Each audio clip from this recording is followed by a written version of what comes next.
Hello everyone, good morning, good afternoon, good evening. It doesn't matter. Today we have a short topic, but it's very cool and interesting. We will be upgrading our application today. Our website with custom fonts. Fonts are simply the key to success. Fonts are what define the beauty of a website. Remove custom fonts from any popular site. For example, one like the New York Times, a very stylish website. Remove the custom fonts from there, and that site will remind you of a site from the 90s. Therefore, fonts, colors, and everything else define the design. So I advise you to listen carefully. Let's go. Alright, let's start our Coders Hacker Day and our Coders Hacker Day. It begins with the commands Command-Shift-P or Control-Shift-P to open. Live preview. I already had it running, so I will restart it. Start.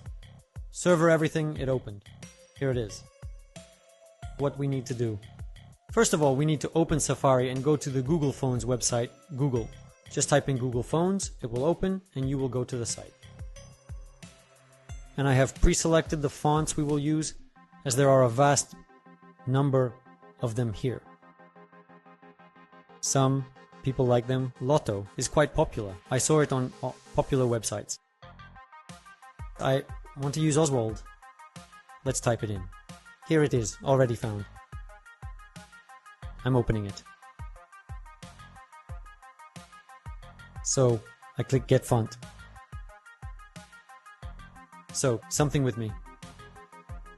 The font can be used in two different ways. Let's start with the first one. If we click this button, we can simply import the font via the link, just like we import CSS styles. For this, we only copy this line, because the previous two are not needed. It's like a mini caching to make fonts load faster. We don't need this for now. So let's go to our index.html. Naturally, inside the head, where we connect styles, we insert the first style. And the second is the font we need. This font, what's it called? I think Lato from Google Fonts. Returning to the start page, it's referred to as something sees Lato. And it's called Lato. I really liked it. Get font. I press get encode again.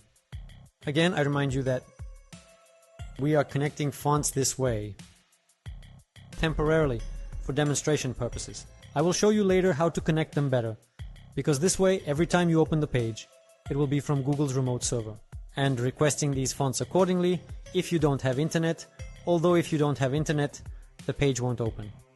In general, if Google's servers go down, let's say, you won't be able to load these fonts.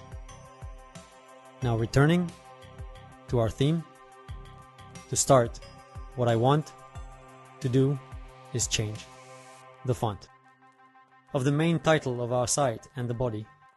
For this, we specify an element under it, a property like font family. Font family determines the font. Here, you can see it provides standard system fonts, and you can choose any, but we don't need that. We write here, Lilita, and yes, it worked immediately, because you need to specify its name exactly as Lilita there.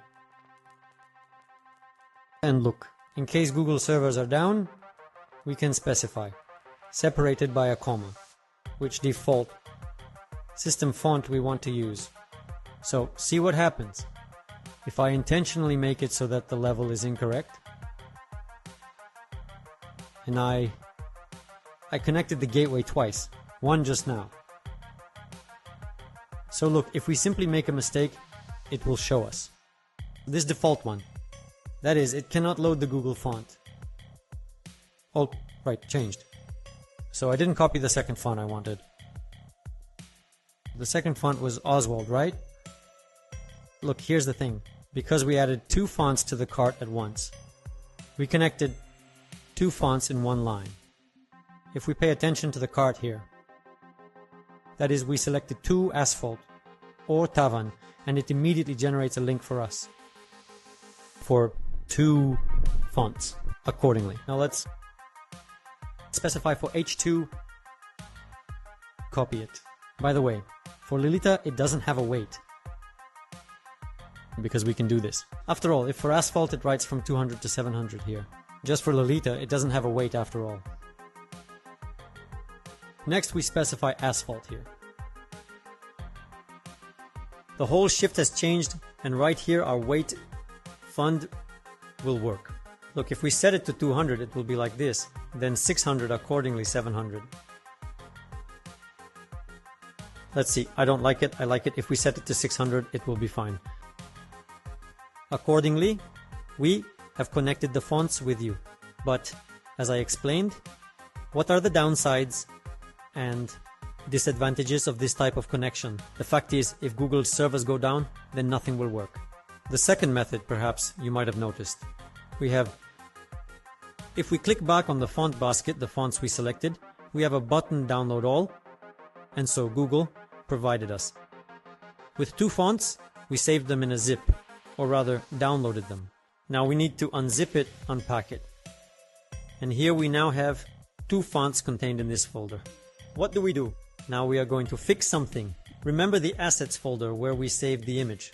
Now we need to fix something and create the first folder in this folder. A subfolder. This is fonts. And the second is images. So that everything is decomposed separately. We move the image to images. And the fonts, accordingly, we move to the fonts folder. That's it. We have two fonts in the fonts folder. And now look.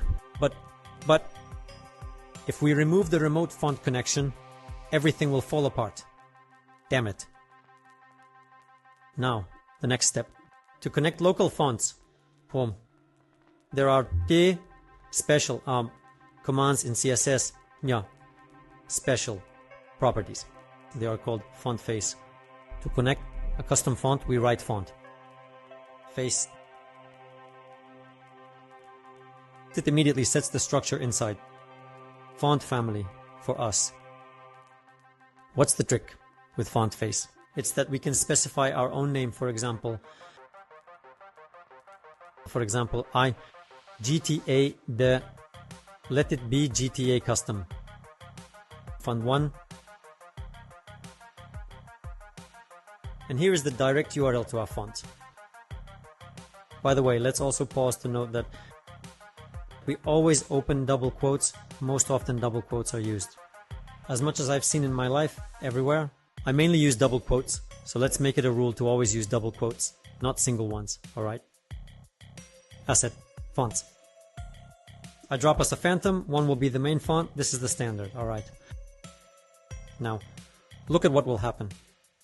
I can now use this Litavan and specify it in H1. Oh, sorry, I forgot to add something here. Here, we definitely need to go up to TTF. Alright, we went up to TTF. And basically here it is.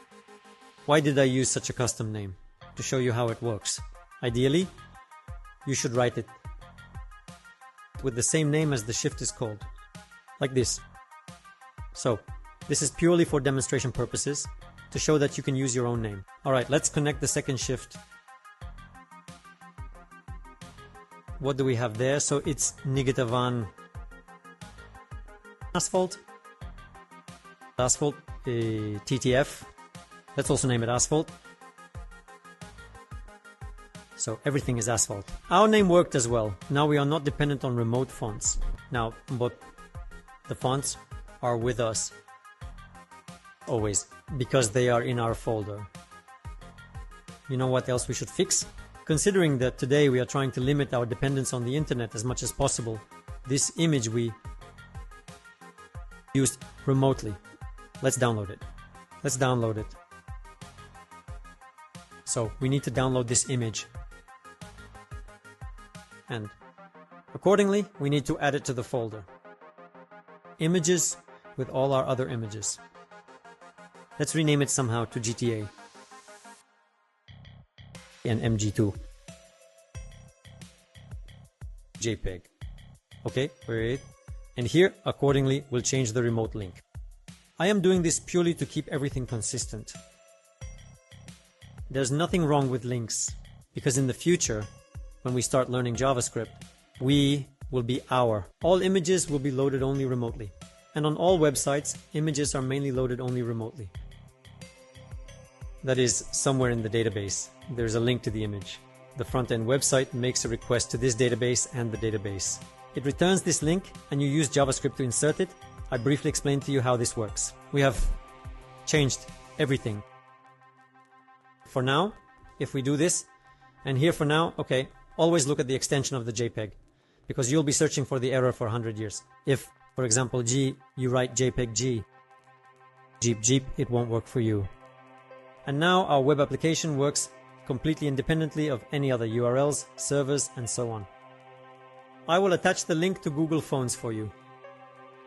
I will also, attach this link in the video description. And the sandbox, of course, I will create for you as well. And I'll send the link to the sandbox where you can open the same code and see how it works. All the code in the sandbox, the link to the sandbox, to Google Shift, everything is in the description. Don't forget to check the description and also be sure to subscribe to my Telegram channel. Hacker Base, because all announcements and all exclusive information will be filled there. YouTube, in this case, is more like a wall for these videos. So join the Hacker Base. Either scan the QR code that I insert in the video or go to the channel. The link is in the description. I hope this video was useful for you. Have patience. We will very soon move on to real programming with JavaScript, because many smart Alex write to me saying HTML is not programming. This is most often written by smart Alex who never managed to start anything. They immediately took on some lofty things, starting from the wrong place, and then they poke their noses into my course. And we start with the basics, because this entire foundation will stay with you until the end. It's not something you just go through and then forget and discard. No, this is the foundation. It will stay with you until the end. This was 10 with you. About Max, see you in the next lesson. Subscribe to Hacker Base. Goodbye.